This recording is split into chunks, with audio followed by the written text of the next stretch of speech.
Hello, today I'm going to talk to you about defending against the King's Gambit. This time I'll show you a defence that I've been interested in for a long while. E takes f4 and knight to f3. Of course white won't want to, well they might want to play d4, but they can't because of queen to h4 check and that's pretty terrible. So knight f3 first by white, and now bishop to e7, Cunningham's defence. Not a refutation, but white just needs to be careful. The big main lines, and I say they're big main lines, they're big because they're important, they're big because there's a lot of theory about them, which is why I'm not really recommending them. If you get a bit suspicious of the Cunningham defence, I think you should know that black's in very good shape in the big main lines with g5 hanging onto the pawn, and now either bishop c4, bishop g7, castles and d6, the Hanstein variation, or after g5 h4 the Kieseritsky Gambit, g4, knight e5, knight f6, and if bishop c4, d5, bishop d6, knight h5, castles, and if rook white throws the rook in. I mean, this is the main line of theory, and yeah, white's got an attack, probably not good enough, but I don't. I mean, there's just lots and lots of theory on that. I don't think you should get involved with it. The other defence is Bobby Fischer's defence. He lost a painful game to Boris Spassky in the King's Gambit, and came up with this high-class waiting move, as he called it. And now if bishop to c4, h6, d5, g5, and bishop g7 gets us into a better version of the line we've just looked at.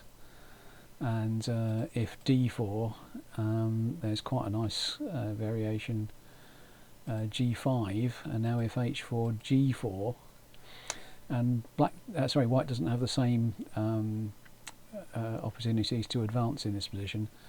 In the Kieseritsky Gambit they come to e5, but that square's not so good right now.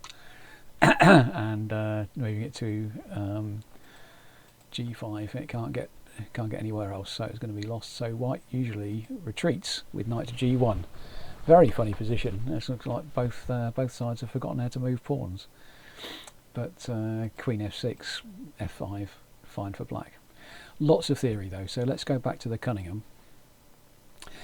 And well, the original idea of the defence was if white plays something like knight to c3, well, we'll play something like bishop to h4 check. We've seen how the queen check there is awkward for white, but then we can play a check. But it's, you know, I don't know who it's most awkward for really. Some recent games suggest that white might be able to fiddle an advantage here somewhere after king e2 and c6, d4, d5, queen d2 is the fancy move now, and takes bishop e7, and the queen's misplaced and the king's misplaced by white.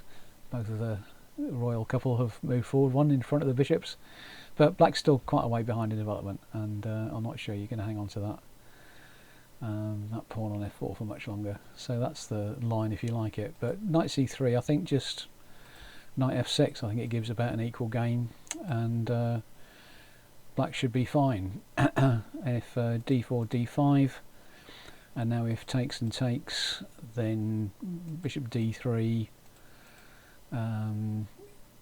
knight c6 and bishop g4. You know, you're just developing. You're fine here. If bishop c4, a little bit more aggressive, bishop e6 should be fine. Takes and castles is equal. Bishop queen e2 on move 8 instead.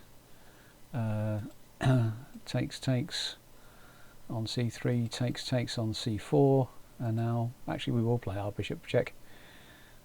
King to d1 and castles, takes the bishop, knight c6, and again I think this is just equal.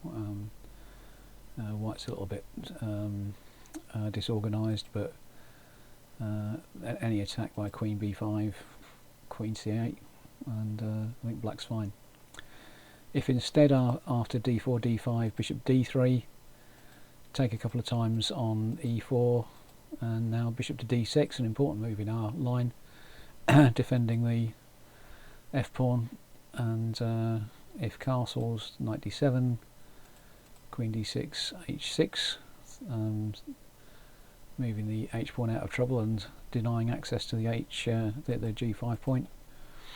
And now if c4 by white, just c6, and I think black may even have a little advantage here. There's not a, I don't see how white's going to get that pawn back comfortably.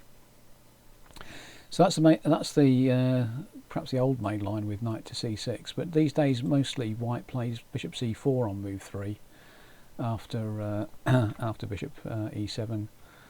We'll play bishop to c4, and now again the original idea may have been to play the check, but I don't think that's quite so good. So we're going to play knight f6 again. Nice and easy to remember. And now we're ready to castle, which we so rarely do in the King's Gambit. Now a couple of ways for white to go wrong here, I think, which is one of the reasons I like this defence. If I haven't seen it before, d3, d5 by black and you're good. And even better, knight c3, idea from the two knights defence, just take it. Knight takes e4, with the idea if white takes, then d5, and I think you can claim an equal game here. So actually, what on earth is white going to do if not d3 after knight f6? Well, can't defend it, can't capture the attacker, can't block the defence because it's a knight, so we're going to have to move it. A, B, C, D, avoid, block, capture, defend. So we're going to avoid the move with e5.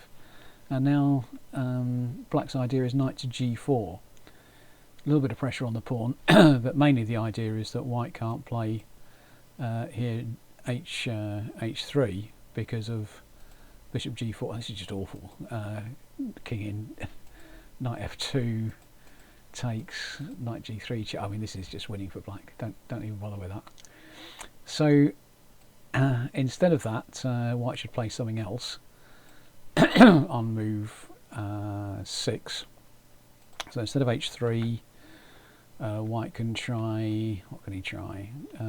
Well, knight to c3 is okay, and now d6, inviting an exchange. If they take, you take with the queen. d4 takes, take the queen, and bishop e6, and this is just equal. I mean, it's not very interesting, but it is equal. So instead on move 6, instead of knight to c3, well, I think the best two moves here are castles and d4, and d4 is better. I'll see if I can show you why.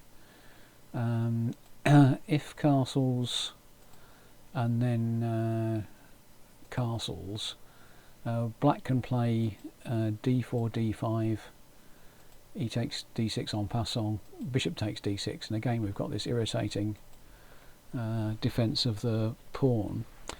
If black hasn't castled by now, a move like queen e2 check is a little bit awkward for black. It's not clear how black equalises in the other line with without castling, but having castled, this is absolutely fine for black. So castles, and white needs something else than d4, d5. H3 isn't it, because if white doesn't play a do nothing move, then d5. And now if e takes d6, queen takes d6, and you're threatening queen to c4, 5 check.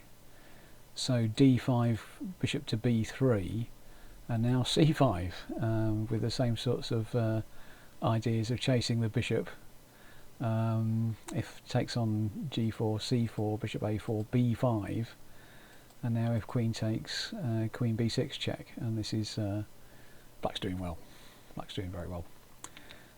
So I think castles probably isn't as good as d4 in this position for white. So after e5, knight g4, d4 for white, and now we'll still play d5, and after takes on d6, we're going to take with the queen, because as I say, if bishop takes, then queen e2 check. This is not as easy, I think, for black to equalise. So queen takes d6, and now knight to c3 is the natural move for white. I mean, you can castle here and play bishop e6, but let's play bishop e6 here straight away. And now white won't want to exchange. Bishop to d3.